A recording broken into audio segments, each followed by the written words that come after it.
Ya,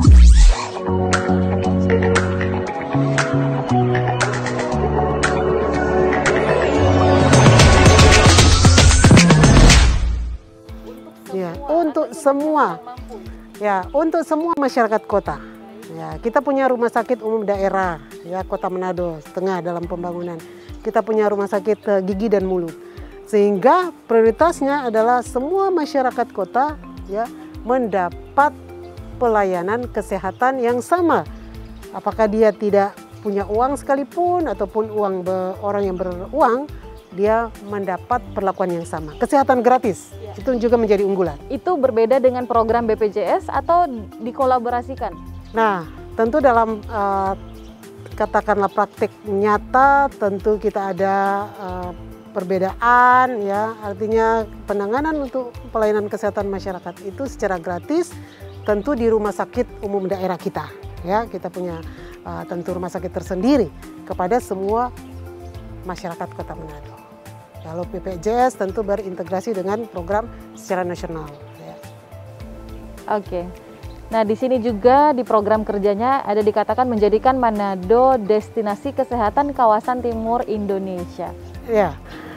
Kenapa disebutkan destinasi kesehatan? Karena kita melihat bahwa Kota Manado akan punya rumah sakit umum daerah yang lengkap dengan semua peralatan. Kita punya rumah sakit gigi dan mulut yang sangat lengkap ya peralatannya.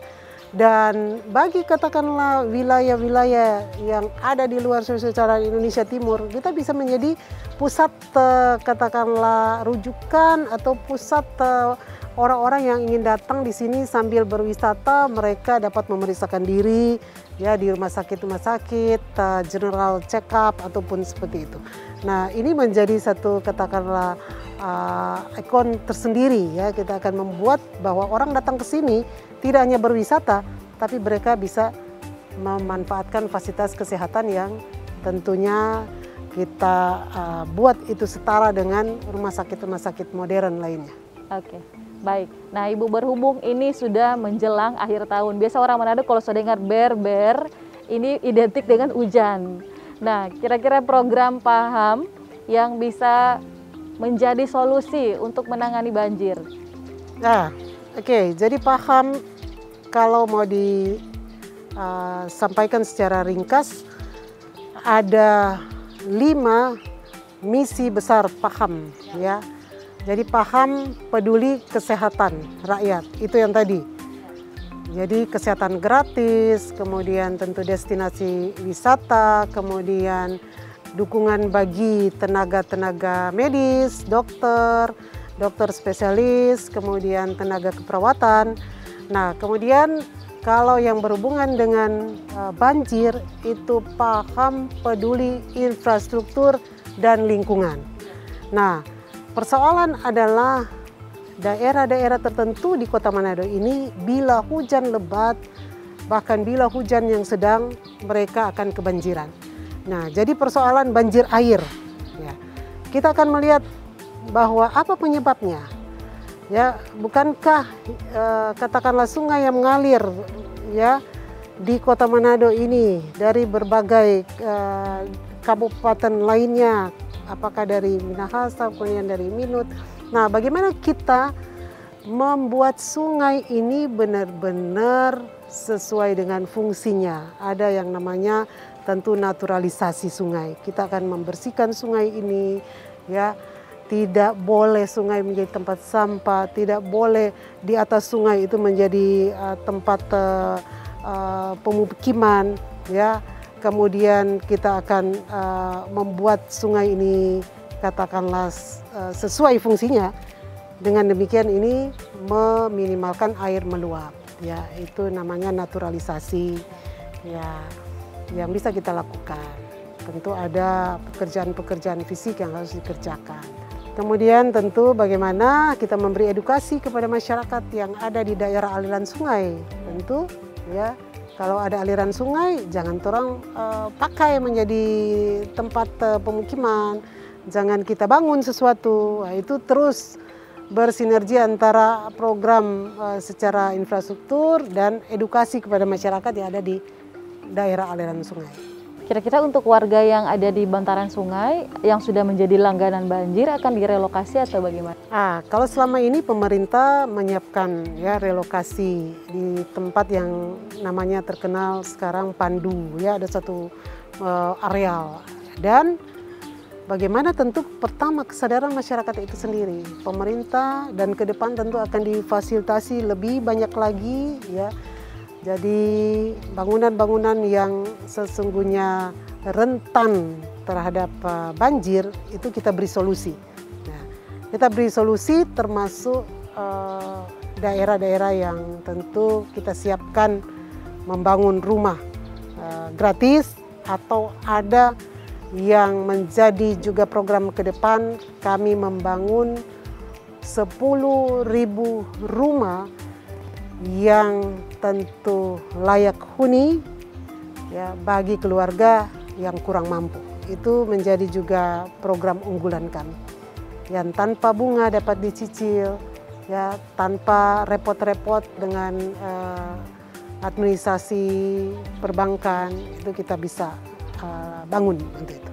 Dengan keadaan kondisi Kota Manado seperti sekarang ini, Bu, kira-kira ke depannya untuk program-program itu sangat memungkinkan dengan anggaran yang ada. Iya, jelas. Itu kan APBD kita jelas berapa, PAD kita jelas berapa, dan tentu kita punya program-program sinergitas pemerintah pusat, pemerintah provinsi, dan tentu perencanaan di Kota Manado itu sendiri. Bidang kesehatan, bidang infrastruktur, lalu bagaimana di bidang pendidikan, Ibu? Baik, membangun SDM yang unggul itu menjadi sebenarnya dasar utama ya, dengan prinsip bahwa tidak ada seorang anak pun yang terabaikan. Nah, tidak ada anak yang tidak bersekolah, sehingga program ke depan kami memberikan bantuan tentu untuk anak-anak mulai dari tingkat dasar, menengah, atas, bahkan perguruan tinggi. Nah, juga dukungan bagi tenaga-tenaga ASN yang akan mencari dokter spesialis ya. Ini untuk memenuhi tentu kebutuhan di daerah kita. Kita akan mensupport mereka mulai dari awal masuk pendidikan sampai selesai. Dan pendidikan ini tidak hanya tentu berhubungan dengan pendidikan formal, tapi juga pendidikan informal. Pendidikan informal ini adalah pemberian keterampilan-keterampilan khusus. Ya, kita sudah punya pengalaman banyak ya, ibu-ibu yang tidak ada punya keterampilan apa-apa tetapi ingin bekerja ya. Mereka dilatih untuk jahit menjahit ya.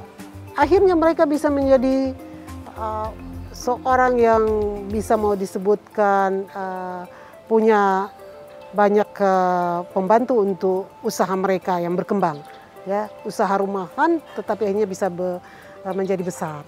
Nah, jadi pendidikan formal dan non formal itu menjadi kunci peningkatan SDM ya. Kita mempersiapkan anak-anak muda kita ya, tidak hanya mereka tentu belajar ya mencapai strata yang diinginkan, tetapi mereka juga harus dibekali dengan ya pendidikan vokasional, skills ya, sehingga ke depan mereka bisa berinovasi menciptakan pekerjaan sendiri. Tidak semua ingin jadi pegawai negeri sipil misalnya ya, tapi justru punya inovasi-inovasi untuk menciptakan lapangan pekerjaan ya. Startup baru ini kan banyak sekali anak-anak muda, apalagi di era digital ini ya. Dari rumah pun dia bisa berbisnis ya, dari rumah pun dia bisa tentunya menjalankan usahanya.